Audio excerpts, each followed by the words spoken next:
दूर करता है। जब हम खुदा के घर में जाने का इरादा करते हैं तो बहुत सी रुकावटें आ जाती हैं, ताकि शैतान के जो प्लान मंसूबे होते हैं कि ये खुदा के घर में ना आ सके।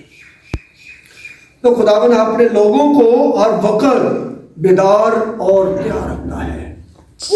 तो हम खुदा का शुक्र अदा करें जो हमें अपने घर में लेकर आया, जिसने हमें बेदार किया, अपने घर में लेकर आया। हम उस खुदावन का शुक्र अदा करते हैं। तो आइए खुदावन के जिंदा कलाम मुकद्दस में से हम खुदावन के कलाम को सुनेंगे। बाइबल मुकद्दस में यीशु की किताब में से उसका 5 बाब और उसकी 13 से 15 तक खुदा के कलाम को सीखें। खुदा के कलाम को पढ़ा जाएगा। जिनके पास खुदा का कलाम है बाइबल मुकद्दस में यीशु की किताब और उसका 5 बाब और उसकी 13 से 15 तक खुदा के कलाम को सुनेंगे। यूं लिखा है खुदा के कलाम में, और जब यीशु यरू के नजदीक था तो उसने अपनी आंखें उठाई और क्या देखा कि उसके मुकाबल एक शख्स हाथ में अपनी नंगी तलवार लिए खड़ा है। और यीशु ने उसके पास जाकर उससे कहा, तू हमारी तरफ है या हमारे दुश्मनों की तरफ? उसने कहा, नहीं, बल्कि मैं इस वक्त खुदावन के लश्कर का सरदार होकर आया हूँ। और यीशु ने जमीन पर सर होकर सजदा किया और उससे कहा कि मेरे मालिक का अपने खादम से क्या इरशाद है। और खुदावन के लश्कर के सरदार ने यीशु से कहा कि तू अपने पांव से अपनी जूती उतार दे, क्योंकि ये जगह जहां तू खड़ा है मुकद्दस है। सो यीशु ने ऐसा ही किया। खुदावन की बरकत इस कलाम के पढ़े जाने और सुने जाने पर उसकी बरकत हो। आमीन। कलाम पाक में लिखा है कि जब यीशु यरू के नजदीक था, जब उसने अपनी आंखें उठाई और क्या देखता है कि उसके मुकाबल, उसके सामने एक शख्स हाथ में अपनी नंगी तलवार लिए खड़ा है। और यीशु ने उसके पास जाकर उससे कहा कि तू हमारी तरफ है या हमारे दुश्मनों की तरफ है। उस शख्स के हाथ में क्या है? नंगी तलवार है।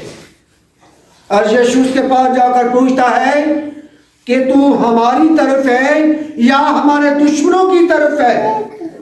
तो उसने कहा, नहीं, बल्कि मैं इस वक्त खुदावन के लश्कर का सरदार होकर आया हूं। किसका सरदार? खुदावन के लश्कर का सरदार होकर आया हूं। लिखा है तब यीशु ने जमीन पर सरनगू होकर उनको सजदा किया। उनके सरनगू हो गया, सजदा रेज़ हो गया और उसने कहा कि मेरे मालिक का अपने खादम से क्या इरशाद है।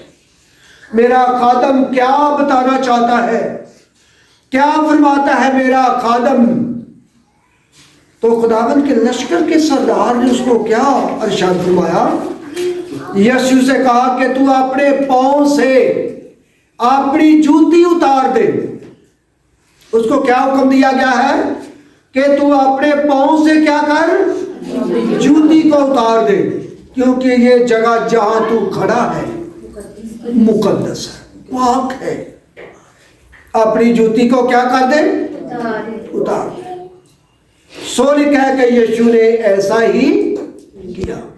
जो खुदा के लश्कर के सरदार ने उसको हुक्म दिया था, देखा कि उसने ऐसा ही किया और अपनी जूती को उतार दिया।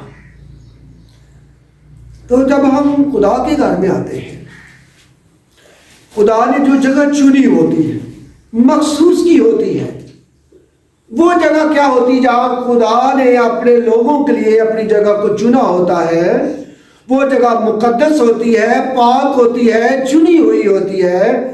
खुदा की ममूरी वहां पर होती है। जब हम खुदा के घर में आते हैं तो वो जगह क्या है? चुनी हुई है, मुकद्दस है, पाक है। तो हमें अपने जूते को क्या करना चाहिए? उतार कर आना चाहिए। क्योंकि जब चर्च बनाया जाता तो वो जगह खुदा के लिए क्या की जाती है? मखसूस की जाती है कि ये जगह खुदा के लिए, खुदा का घर है। तो इसलिए ये जगह मुकद्दस है, और जो जगह मुकद्दस है, पाक है, वहां पर हमें जूते को उतार कर आने की जरूरत है। और इस तरह बाइबल मुकद्दस में यशुआ भी बनी इस्राइल का लीडर था, और इससे पहले जब हम देखते हैं खुदा का बंदा मूसा, वो बनी इस्राइल का लीडर बनकर आया, और उसके वफात पाने के बाद खुदा ने यशुआ को बनी इस्राइल कौम का लीडर बनाया। और इस जगह पर जो बनी इस्राइल का लीडर है मूसा, जिसने बनी इस्राइल को मुल्के मिस्र से निकालकर वो मुल्के कनान में लेकर जा रहा। अब हम उसको देखते हैं कि खुदा उसको भी हुक्म देता है, खुदा मूसा को भी हुक्म देता है कि ये जगह मुकद्दस है, अपना जूता क्या कर दे, उतार दे। Subscribe to my channel. Subscribe to my channel.